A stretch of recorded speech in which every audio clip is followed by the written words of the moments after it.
Welcome to Real Estate Coaching Radio, America's #1 trusted resource for realtors who demand authentic, real-time coaching. Starring award-winning real estate coaches Tim and Julie Harris. Get ready for unfiltered, full-strength honesty about what is truly working to get you into action and make you money in this new real estate boom. Now to our hosts, Tim and Julie Harris. We're joined today by Jonathan Smoke, the Chief Economist for Realtor.com, the official site of the National Association of Realtors.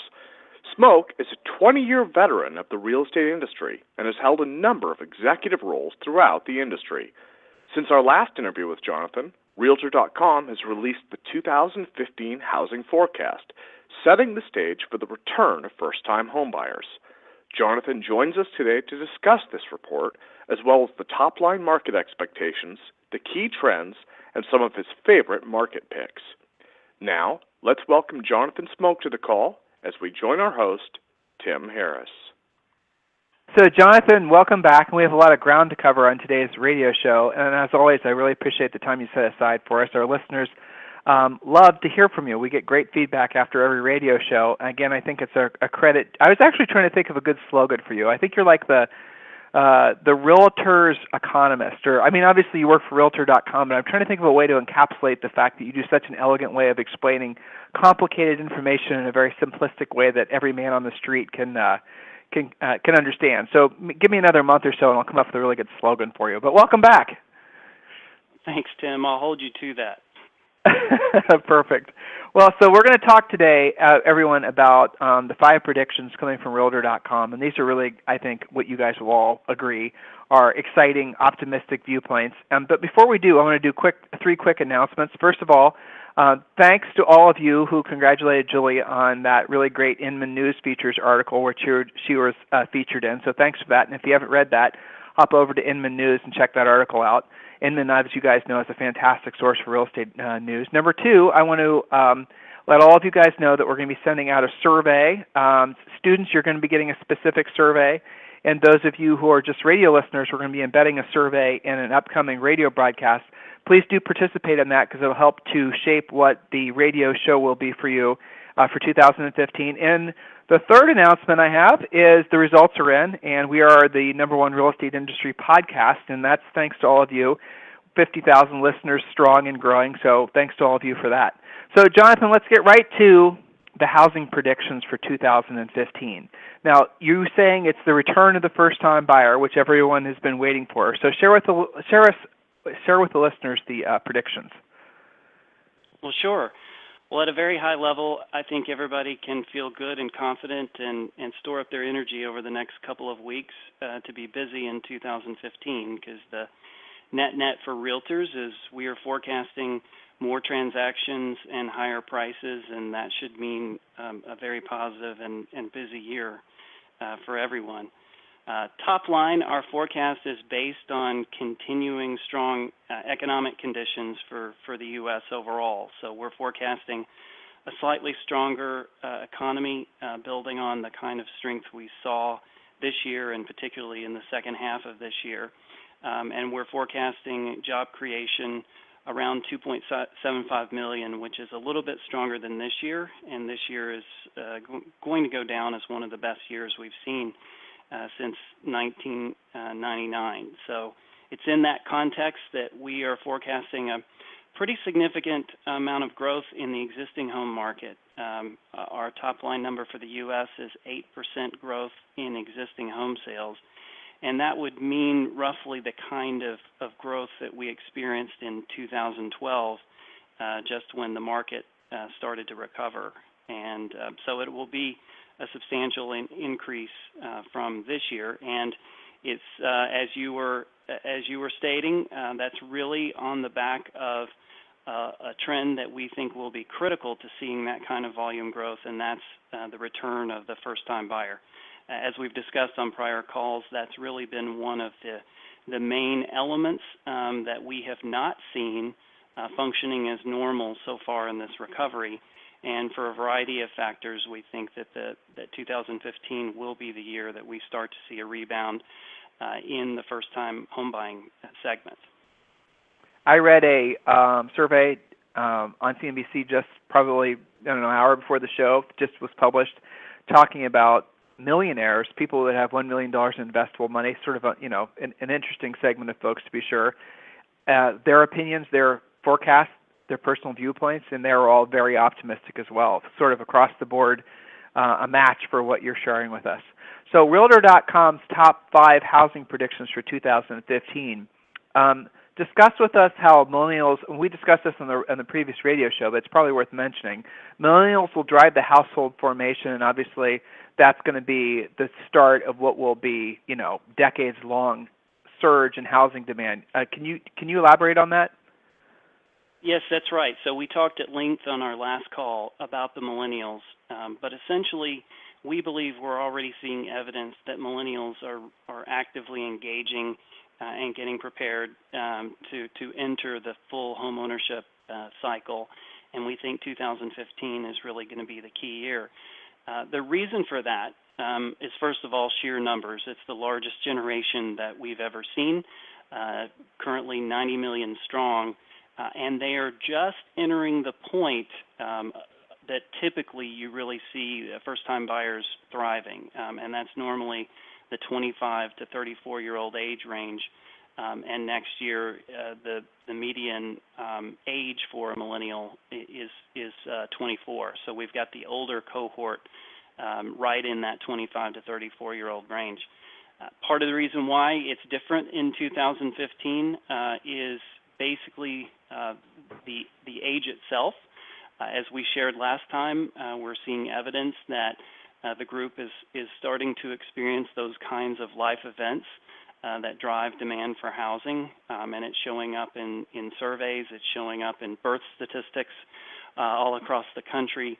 We're seeing huge increases in people that are getting married, that are having children or planning to have children, and in fact, surveys from this past summer have indicated that 86% of millennial shoppers are indeed looking at homes precisely because they're either seeing their household size change or they're planning on it changing within the next 12 months. But the other side of that coin that helps to support those life events is the fact that the strengthening economy is really benefiting the young significantly. We've heard, a ton of stories through the years that the millennials are basically not able to find a job and are moving back in with mom and dad. And that might have been accurate back in 2011, 2012, but increasingly we believe they're going to be the ones driving household formation and enjoying the fact that while we've been having a tremendous year for job growth and we're forecasting even more next year, those under 35 have actually been experiencing even more substantial job increases at a pace of 50 to 60% better than the U.S. economy overall. So the economy is basically providing the opportunity, and we think we'll really start to see them enter the market in earnest. So the second prediction from Realtor.com and the top 5 housing predictions, the second prediction you already touched on, let's put some real numbers to this, is existing home sales will increase by 8%. So I think if I'm doing the math correctly, we're talking about 400,000 homes, 300,000 to 400,000 additional sales. Is that correct? Yes, that's right. That gets us well above the 5 million range that we've been just skirting above as we get to the second half of this year. Right. So that's a very significant number. And I assume that these sales are projected to probably be in the area. I mean, obviously there's a denser, if you look at where all the majority of transactions happen, they're generally on the coasts and whatnot. So I'm sure that the increase in sales will reflect that too. So number 3, I thought this was an interesting one, especially considering all the really dramatic home price appreciation we've been experiencing over the past few years, is home price gains are expected to be in the 4 to 5% range. That seems awfully optimistic, Jonathan. Actually, when you really look at this market by market, of all the things I'm forecasting, I think that number may be on the low side. But the model, basically, the forecasting model that we use is spitting out prices to be in that range, and some of that 4 to 5 variance depends on what kind of specific metric you're looking at. You are right that many people are forecasting home prices to be only 3%, I would say from what I've surveyed across the board with other economists, most everyone, I'm sure there's some person out on the fringe that might be saying that home prices could decline, but everybody is pretty firmly believing that home prices will go up.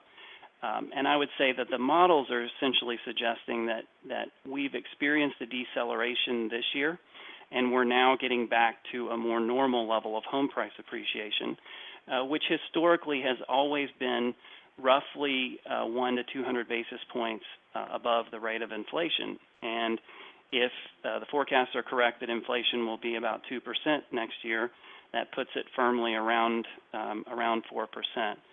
But you will see variation across the country. That's probably a point that I think many realtors have been having to deal with around the country, that the way the media has been reporting the pace of price increases decelerating this year, it can sometimes be interpreted that prices are declining. No, the rate at which prices have been going up has been declining, but we're still seeing year-over-year price gains. And part of the reason why I'm confident that prices will go up is we continue to have very tight supply conditions around the country. And in that scenario, there is limited to zero chance of seeing prices decline because we don't have distress. We don't have a large amount of new construction hanging over our heads. It's essentially been a pretty common story over the last couple of years that if anything, supply has been too tight to be able to support the volume of demand that could be there. And that's why I'm a little skeptical that it will only be 4%. But we'll have a call next December and see who was right on that front. I'm curious as to what, and I don't know if you've read anything about this. I haven't researched this truthfully probably in about 2 months, but I'm curious to see what percent of homeowners, obviously with a mortgage, are still underwater, and what an additional 4 or 5% would mean to that number. Have you run across any numbers, any current predictions or forecasts as how many folks are still underwater? Yes, I haven't seen a more recent statistic. It's clearly been dropping month by month as we've continued to see price increases. It tends to be pretty tightly focused in the areas that saw the most substantial price declines across the country. So I would say that it's certainly trending down, and that amount of increase will continue that to be a scenario. And it's part of the reason why what is completely exiting from the market is the distress that we've experienced essentially since 2008, as a result of those underwater homeowners actually facing additional economic difficulties that, led them to foreclosure. We can almost close the chapter on that this year, and I think based on the forecast, it means we can officially close the chapter on it next year. So the fourth point is mortgage rates by the end of the year will be at 5%. So you guys are sticking to what you forecasted on our last interview, where you basically were saying they are going to increase, but nothing dramatic. Any reasons to believe that they might increase dramatically? What would cause that prediction to be wrong? Or are they just so far out as far as outliers it's not even worth talking about? Well, the range of mortgage forecasts as of last week would be by the end of 2015, we would see somewhere between, on the low end, 4.4% for the 30-year fix, and on the high end, 5.4%. So my forecast is, very nicely in the middle of that pattern. If you've been watching CNBC this week, you may be seeing the concern of the Russian ruble sinking, and along with the price of oil and what that means for the global markets. I would say that because the rest of the world seems to be entering a questionable growth period, it basically potentially highlights the fact that the Fed won't be as prone to act sooner rather than later. So the way that the financial market is looking at it, whereas 2 weeks ago there was a 50% chance that the Fed would act by June of next year, now that forecasted probability of the Fed acting by June is 25%.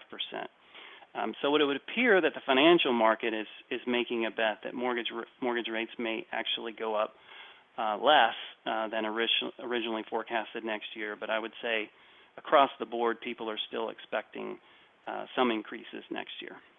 So the point number 5, the low interest rates, and obviously the projected continued appreciation of 4 to 5%. You're predicting that housing affordability will decrease by 5 to 10%, or 5 to 10%. Can you share with our listeners what you mean by that?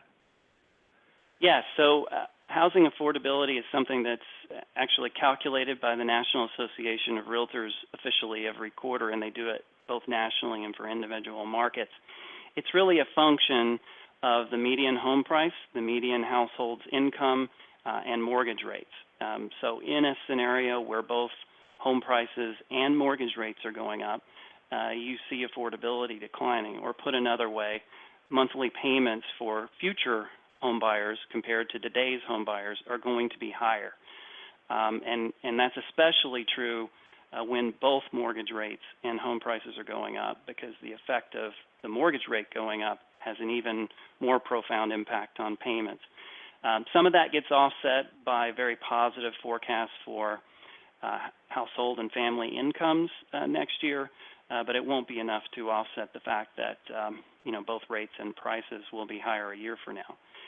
And I believe that's one of the areas where the industry really needs to be good at both educating would-be buyers and would-be sellers that prices will be higher and rates will be higher in the future, and therefore, if they can act sooner, it's likely to their advantage.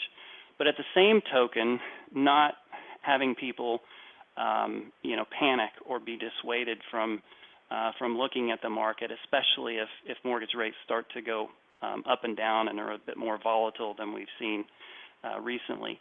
And that's because, as any of your experienced listeners know, there is no such thing as a single mortgage rate. We get kind of lulled into that sense of believing that there's just a single mortgage rate because of the way it gets reported in the newspaper or on TV.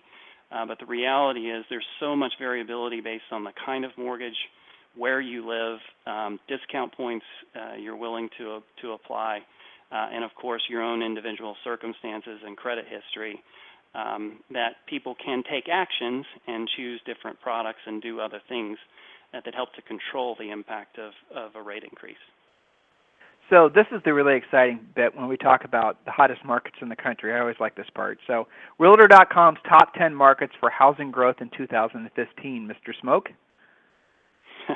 All right. Well, first, setting the stage for this, I didn't want to have just a single metric to define the 10 markets because I wanted some variability and to be able to recognize places around the country for different reasons. So I decided to go through a more difficult process of looking at, okay, what are the economic fundamentals around the country and what are the top markets for the local economy being very productive and supporting strong home sales. I wanted to look at long-term drivers like household growth, and I threw in places that are producing the most significant numbers of households as well as those that are having the most substantial increases on a percentage basis. And then I, of course, looked at our own forecasts of what both home prices and home sales are going to do. I also looked at new construction. And then finally, since the millennials are so important to the recovery of the market, and in particular with the first-time home buyer, I wanted to pay attention to the markets that seem to have the best forecast points related to that. So in alphabetical order, not in order of necessarily top favorites, I'll talk about the markets. First up is Atlanta. I'll be first to tell you that this has been one that through social media I've gotten a bit of criticism saying, how the heck can you believe that Atlanta is going to be a top market for home sales in 2015? And I would argue, well, what I'm trying to do here is to be where the hockey puck is going to be, not where it is today. And Atlanta really appears to be poised to see substantial gains because it continues to have very strong household growth and is forecasted to be one of the fastest growing markets over the next 5 years. And on the home sales side, it's one of the biggest markets in terms of our forecast, where we're expecting an 11% increase there. So it doesn't sound too bad for Atlanta, right? No, it doesn't. And I'm looking at Sandy Springs, Georgia, Atlanta, Sandy Springs, Georgia. So it's not all of Atlanta, is it, or it's just specific parts of Atlanta? Atlanta is obviously enormous. It's the entire MSA. So yes, Wow. I believe there's 28 counties. The government does us a disservice and changes the name every year based on what cities within the MSA happen to have the higher population. So Sandy Springs is now in the name, and it didn't even exist as a name several years ago. Fantastic. Next up we have, I believe, according to your chart, is Dallas-Fort Worth, Arlington, Texas. Yes, Dallas, for those who don't live there, is a bit of a yawner in this list because I feel like the Texas markets have been in the top markets for housing for about the last 7 or 8 years. They continue to be incredible from a growth perspective. They rank number one across all markets for household growth and forecasted household growth. We're expecting them to have, related to that, very strong home sales growth of close to the national average at 7%. And for a market of that size, that's a substantial number of transactions. So it's interesting. I'm looking at your list. Denver, Aurora, Bloomfield, Colorado, very near the headquarters of RE/MAX. You're predicting growth in home sales. This is incredible, Jonathan. 14%. Yes, Denver is one of those markets that is, I would say not often on people's lists compared to Dallas and Houston and Austin, but it really has the economic characteristics and the demographic characteristics that make it, absolutely an attractive market for attracting households. It is within the top 20 in the country in terms of population and households. The economy has been doing extremely well. The market recovered all jobs lost by early in 2013, and so basically it's been setting new records ever since. As a result, it's an opportunity magnet, and it's been drawing in folks, including millennials, in large numbers. It's actually got even stronger growth in households than Atlanta did looking into the future. So it's not surprising to me to see the model predicting such a strong growth, and in fact, it is the largest growth that we're expecting of any market. Who knew legalized marijuana sales would have that kind of effect? Next up, we have, I'm looking at this with great interest because I coach the number one builder in all of Iowa, and I'm reading your list that Des Moines, where he's based, is next on your list. Very interesting. Tell us about that. That's right. Well, Des Moines made the list, and it's one of those that I've seen a few people, even some of the commentators on TV, question how on earth could Des Moines make the list. One reporter said something like, I've never even been there. What is Des Moines like? It's definitely not a top 10 market, but it is within the top 100 from a population and households perspective. But it features something that few large markets have, and that's affordability. And as a result, I think we even talked about it last time, the home ownership rate there for millennials is really high. It's 56%. So it's a very attractive place for millennials to set up shop, and the economy is doing extremely well as well. It actually recovered all of its lost jobs by the end of 2012, so it was really one of the markets that recovered faster than the rest. And, of course, now it means it's setting records for employment. We're forecasting 9% growth in home sales there and continued steady home price appreciation.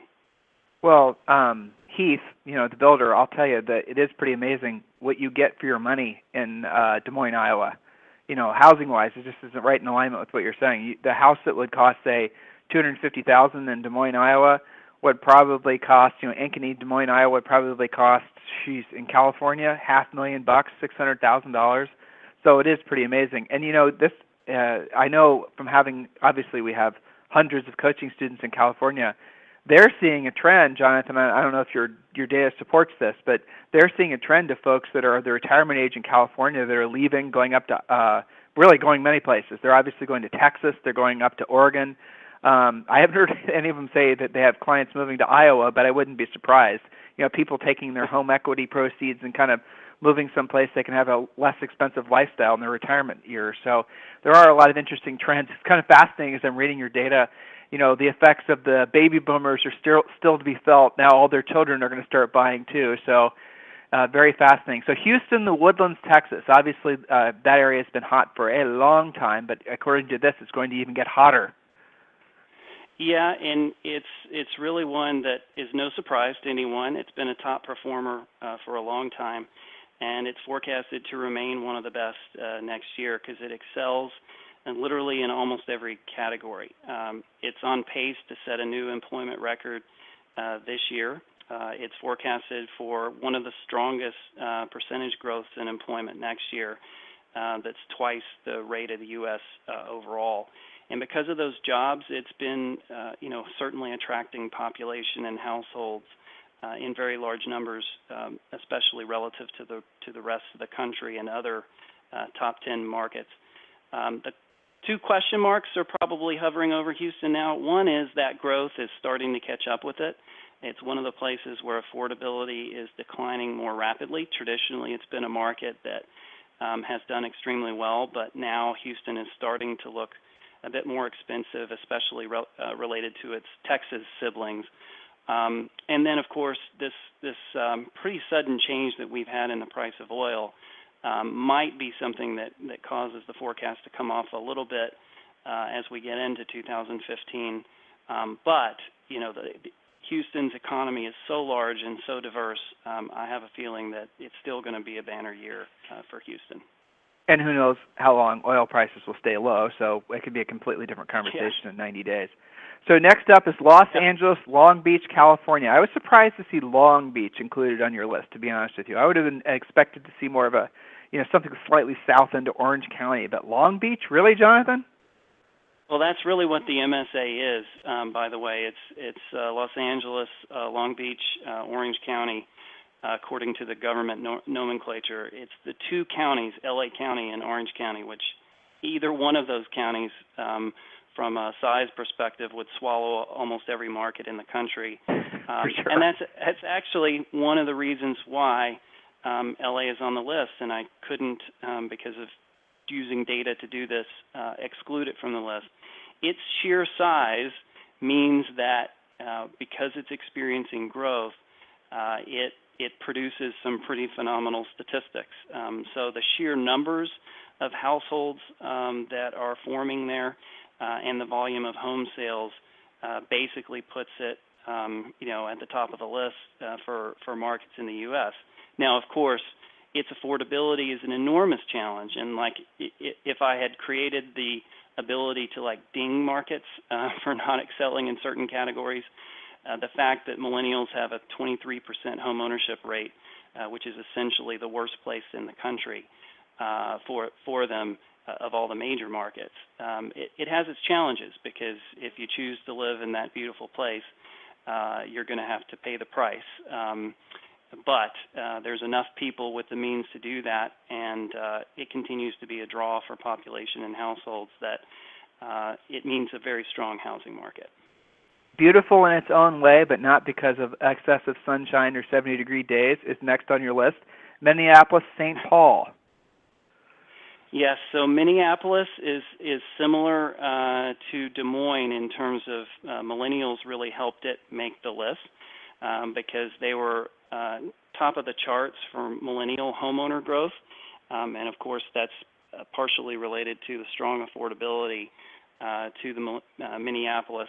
But also, Minneapolis is forecasted to have a more substantial recovery on the new construction side with increased new construction, I think, in the nearly 30% in that market, according to our forecast. So it's growing. It's an amazing, diverse economy, actually, and you can see why it's attractive to young people because of affordability. If you don't live there, I don't suggest visiting there in January, but later in the year would be a perfect time. So we also had, and I don't think any of these will be real eye-openers, but we also had Phoenix, which is going to be expected to, 22% home sale growth in new construction 22%, home sales 11%. San Jose growth, home prices are supposed to increase 2%. And Washington, D.C., of course, Washington, D.C. has been rocking for a long time. I'm curious, the top maybe 3 markets that you expect to decline, or where maybe agents need to be getting ready for a little bit more, I'd say, headwinds in 2015. Do you have that list in front of you? I don't, Tim, and actually part of the reason for that is the growth is pretty widespread. There's really no place that registers as a place to worry about home prices or a decline in transactions, because it's just a difference in scale and what exactly is moving, and that's part of the reason why I wanted a pretty diverse top 10. That is the optimistic answer I was hoping you were going to give me. By the way, I thought of your slogan. What it's is very that? simple. Ready for it? The agent's economist. The agent's economist. All right. I think that's a compliment. Well, that sounds good to me. So, Jonathan, listen, thanks for sharing this data with all of our listeners, guys. So hopefully you took from this time with Mr. Smoke what I did, which is optimism, which is reasons to believe that the winds are at our back, that 2015 will be a continuation of what's going to be a long-term housing boom. So listeners, what are you supposed to do over the next couple weeks? Jonathan actually kind of touched on at the top of the call. Guys, catch your breath. Spend some time with your family. By the way, happy Hanukkah for all of our Jewish listeners. Guys, really start to embrace the fact that 2015, or fully embrace the fact that 2015 can and hopefully will be your best year ever, not just in your business, but your personal life as well. And take the next couple of weeks, take a breath, show gratitude towards the folks that you love. Send your favorite coaches their presents, hopefully something nicer than what you got us last year. And I'm only partially kidding to that. Do us a favor and send around the replay of today's radio show to all of your realtor friends. Help them learn about Real Estate Coaching Radio. Help us get the word out that we are at the very beginning stages of what's going to be a fantastic real estate recovery. Jonathan Smoke, I really love having you on the radio show. I just like to sit back and listen and take notes because I can use a lot of what you say on my coaching calls. And listen, we'll definitely have you back when another Realtor.com report is out. I really appreciate your time today, and Merry Christmas, by the way. Thank you, and Happy New Year to you. Very good. And listeners, we'll talk with you on the radio tomorrow.